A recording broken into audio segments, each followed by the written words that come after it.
Saudara-saudara, saya diserang karena ingin memberi makan bergizi untuk anak-anak Indonesia. Memberi makan untuk anak-anak Indonesia, untuk ibu-ibu hamil, untuk orang-orang lansia,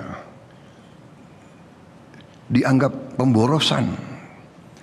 Tapi ribuan triliun yang menguap, yang pergi dari bumi Indonesia tiap tahun selama 34 tahun, tidak ada komentar. Tidak ada pakar yang protes.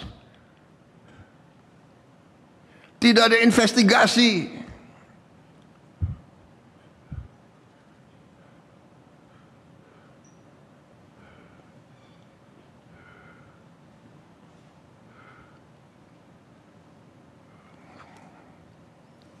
Kita mau beri makan kepada anak-anak yang jelas-jelas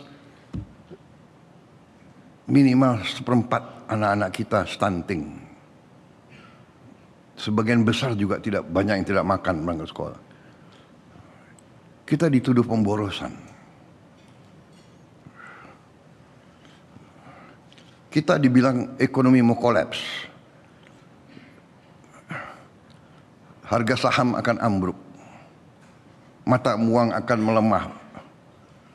Alasannya karena boros.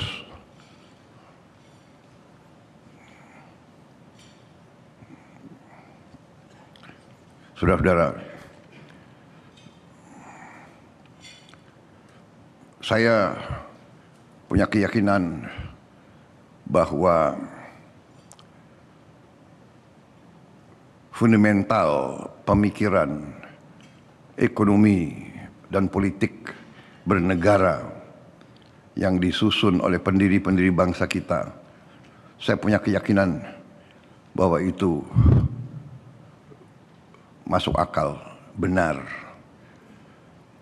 Undang-Undang Dasar 1945 lahir dari perjuangan lama, lahir dari pengalaman penjajahan, lahir dari imperialisme.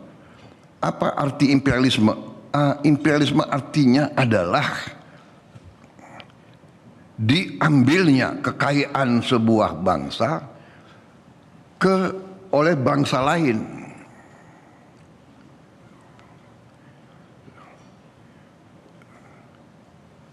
Dan masalah inilah yang membuat kita lemah dan tidak berdaya. Sehingga pendiri-pendiri bangsa kita melalui perjuangan berat dan lama dan berujung di suatu perjuangan fisik, mereka memiliki filosofi. Mereka telah merumuskan suatu filosofi. Filosofi adalah Pancasila. Dan Pancasila ini adalah suatu filosofi yang utuh, yang integralistik. Di situ ada pemahaman ekonomi. Ekonomi Pancasila harus ekonomi yang juga berkeadilan. Dan itu jelas-jelas tertera, tercantum dalam Undang-Undang Dasar 1945 ya, yang sedang kita jalankan. Kita sedang menjalankan Undang-Undang Dasar Negara Republik Indonesia tahun 1945. Kita sedang menjalankan pasal 33. Perekonomian disusun sebagai usaha bersama berdasarkan azas kekeluargaan.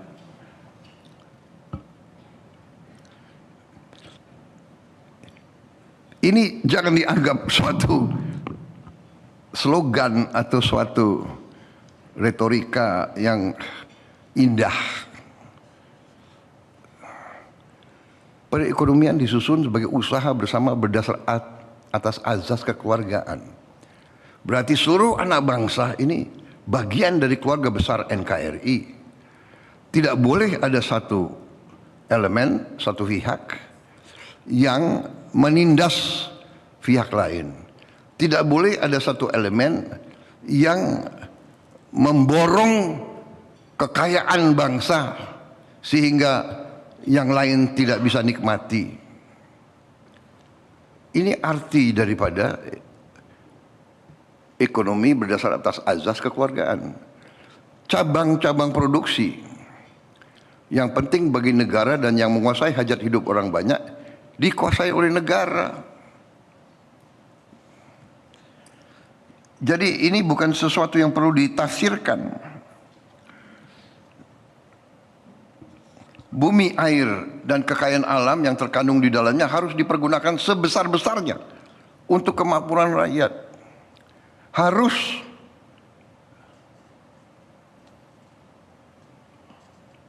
digunakan, ya, dikuasai oleh negara dan dipergunakan untuk sebesar-besar kemakmuran rakyat.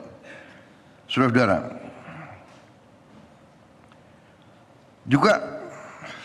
kita juga melihat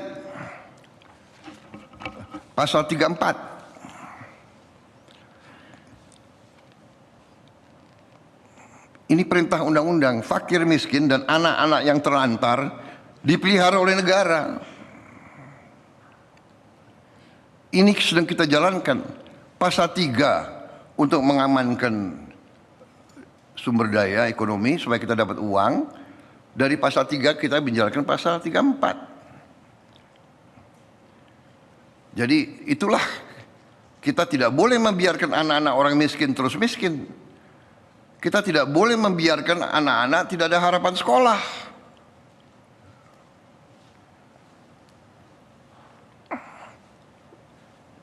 Ini sudah kita jalankan. Negara mengembangkan sistem jaminan sosial bagi seluruh rakyat dan memberdayakan masyarakat yang lemah. Memberdayakan masyarakat yang lemah dan tidak mampu sesuai dengan martabat kemanusiaan.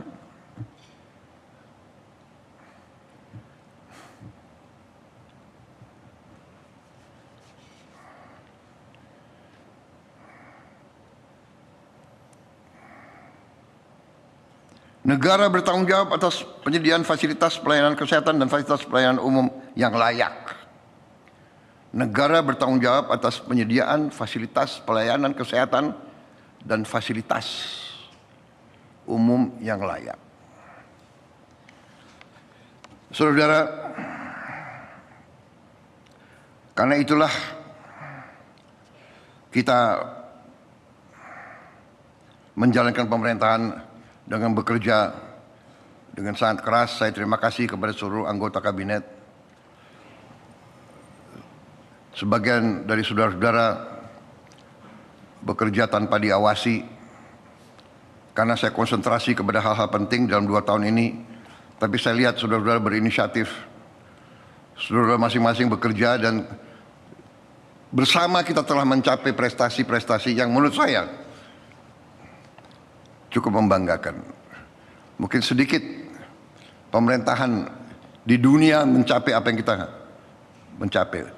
Masalahnya masih lebih banyak. Cita-cita kita lebih besar.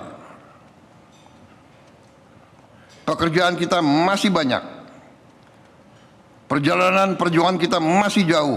Tapi kita sudah melihat sekarang apa yang kita sudah capai. Bulan ini akan kolaps, bulan ini akan kolaps, bulan ini akan kolaps.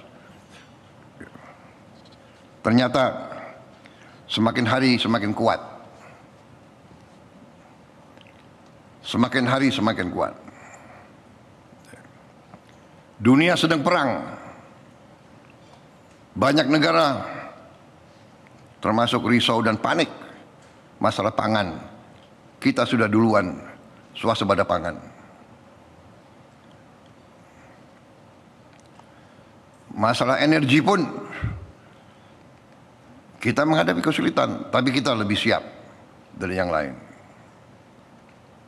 Ini bukan untuk membuat kita lengah. Ini bukan untuk membuat kita cepat puas. Tidak. Tapi saudara-saudara,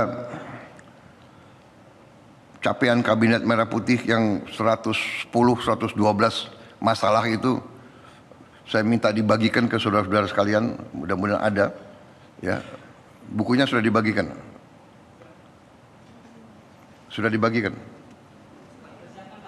Hah? Iya, dibagikan, bukan disiapkan. Saya minta dibagikan. Jadi ada di depan para menteri dan wakil menteri. Bagikan sekarang kalau ada.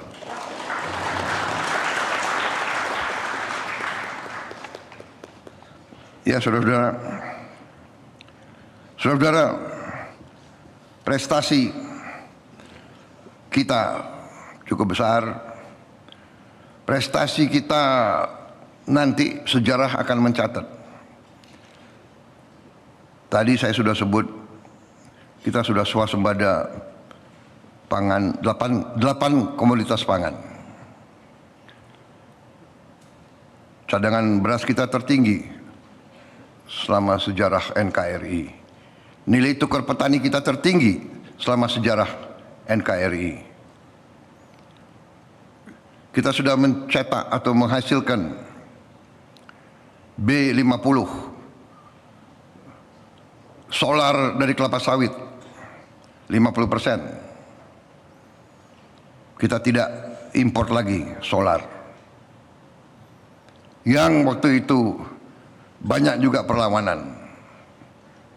Ada yang bilang pabrik-pabrik mesin tidak akan dukung kita dan sebagainya, dan menakut-nakuti kita. Kita bangsa Indonesia yang 287 juta ini, pemimpinnya selalu ditakut-takuti supaya kita memimpin dengan ketakutan, takut dengan pasar, takut dengan ini, takut dengan apa itu, takut dengan rating agency, takut dengan itu. Kita percaya kepada kekuatan kita sendiri. Kita percaya kepada hal-hal yang azazi, yang basic. Basic bukan menurut selera kita, basic menurut pakar-pakar dunia, basic menurut PBB, Sustainable Development Goal.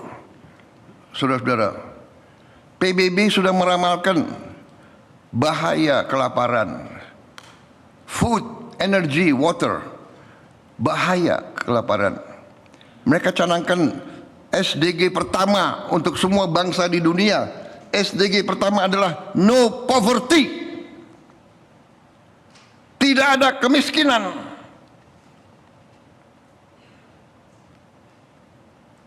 Kalau kita mau bantu rakyat kita yang miskin, dibilang pemborosan. Kalau kecurangan, penyelundupan, diem.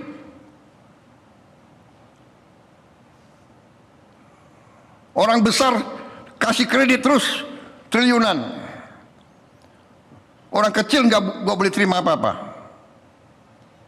Zero hunger.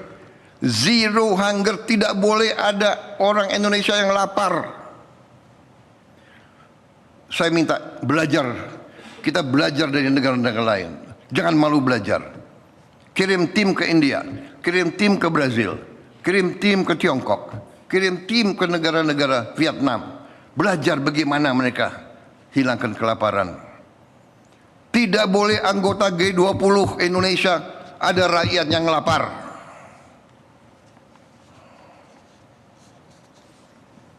SDG ketiga, good health and well-being. Nomor 4, quality education. 5, gender equality. 6, clean water. 7, affordable and clean energy. Decent work and economic growth. Industry, innovation, infrastructure, reduced inequalities. Saudara-saudara, ini yang kita sedang kerjakan. Ini yang sedang kita kerjakan, saudara-saudara. Ya. Jadi jangan ragu-ragu.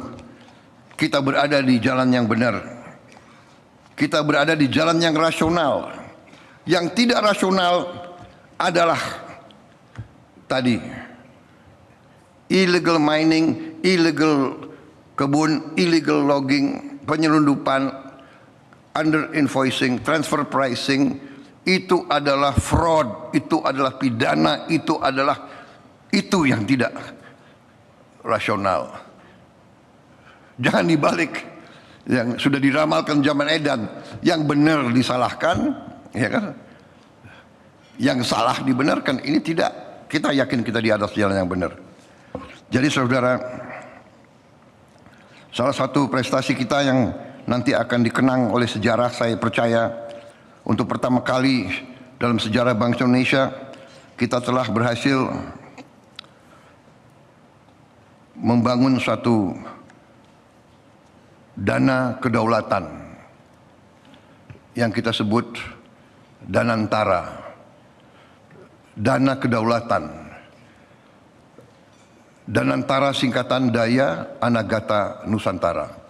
Daya energi, Anagata masa depan Nusantara, tanah air kita. Jadi Danantara adalah suatu dana kedaulatan di mana tabungan-tabungan kekayaan aset-aset negara disatukan, dikonsolidasi, dimanage dengan rapi. Dan ini menjadi cadangan, ini menjadi energi untuk masa depan Indonesia, untuk anak, cucu, dan cicit kita. Dan alhamdulillah, kita untuk pertama kali dalam sejarah kita punya dana kedaulatan ini, Danantara ini yang nilai asetnya bernilai lebih dari 1.000 miliar dolar. Yang selama ini sering tidak bisa kita pantau, sering kita tidak mengerti kekayaan kita di mana. Saudara-saudara, saya masuk kabinet sebelum ini, kabinetnya Presiden Joko Widodo. Saya mengikuti, tapi saya belum menguasai angka-angka. Saya sendiri anggota kabinet, saya mengira bahwa jumlah BUMN itu berkisar di antara 300 sampai 350. Saya kaget. Waktu saya jadi presiden, saya diberi laporan BUMN itu jumlahnya 1077. Dan ini harus kita cek lagi.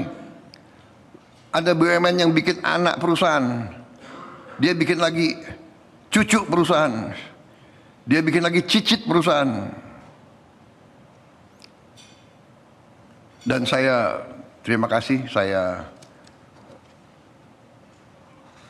bangga pimpinan daripada Danantara dalam tahun pertama 18 bulan pertama sudah berhasil mengurangi jumlah tersebut dari 1077 di akhir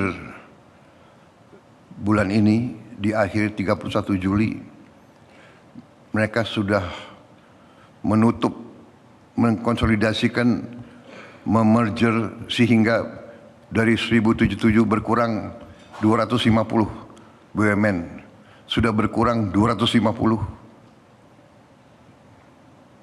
Nah ini boleh tepuk tangan dong, tepuk tangan. Saya kira, maaf ya, mungkin Ketua Den Pak Luhut dan bisa dicek di dunia, mana ada negara yang menutup state owned enterprise 250 dalam 1 tahun. Dan mereka menyanggupi laporan ke saya, Pak, Desember 31 tahun 2021 jumlah BUMN kita dari 1077 akan maksimal 350. Berarti di akhir 2026 mungkin 700 BUMN yang akan kita tutup, kita merger, kita konsolidasi, berkurang dari 1077 akan menjadi maksimal 350. Dan mereka laporan dengan ditutupnya 250 BUMN, overhead, biaya rutin yang bisa diselamatkan adalah 50 triliun. 50 triliun. Gaji direksi, gaji komisaris, sewa gedung, bayar listrik, bayar transport, bayar ini, rapat kerja, 50 triliun. Desember 31 saya kira ini mungkin angka penghematan bisa naik. Bisa mendekati 70-80 triliun. Saya terima kasih dari pimpinan Danantara.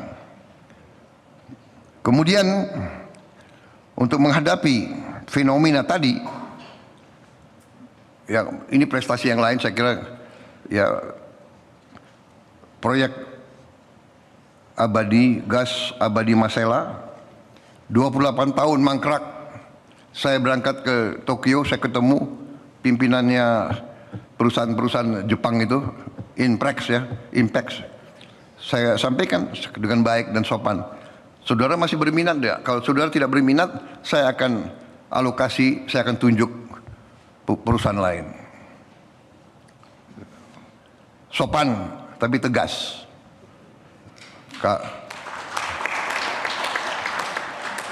Ya, sebagai bangsa Indonesia yang ramah, nggak mungkin kita kasih ultimatum kan? Bukan ultimatum itu, himbauan. Benar itu, saya. Yang mulia, apakah Jepang masih berminat? Masalahnya bangsa Indonesia sangat butuh energi, sangat butuh devisa. Habis itu pulang-pulang ya, kalau Menteri SDM boleh saya tekan-tekan ya, nggak apa-apa kan. Saya bilang, Menteri SDM 6 bulan tidak ada kegiatan, cabut. Sekarang kita tidak toleransi. HGO, HGB, SIUP, izin kita beri. 2 tahun tidak ada kegiatan, 2 tahun tidak ada kegiatan, cabut. Untuk mengatasi segala praktek under invoicing, etc., ya, laporan palsu, saya kumpulkan KKSK, ya, Menteri Keuangan, Bank Indonesia dengan OJK dan tim ekonomi kita telah kumpul di Istana Merdeka. Ketua DEN hadir dengan beberapa penasihat-penasihat di bidang ekonomi. Waktu itu saya gambarkan, saya minta pendapat mereka semua. Apa kita mau teruskan ini? Aliran uang ratusan miliar dolar ke luar negeri, kekayaan kita, dari sumber daya kita, mau kita teruskan? Mereka semua bilang tidak bisa Pak, jangan kita teruskan. Bagaimana caranya kita tidak teruskan? Akhirnya diusulkanlah sistem ekspor satu pintu untuk komoditas-komoditas milik bangsa dan negara. Dan saya ingatkan, semua komoditas adalah milik bangsa Indonesia. Jelajahi cara baru mendapatkan informasi. Download Metro TV Extend sekarang.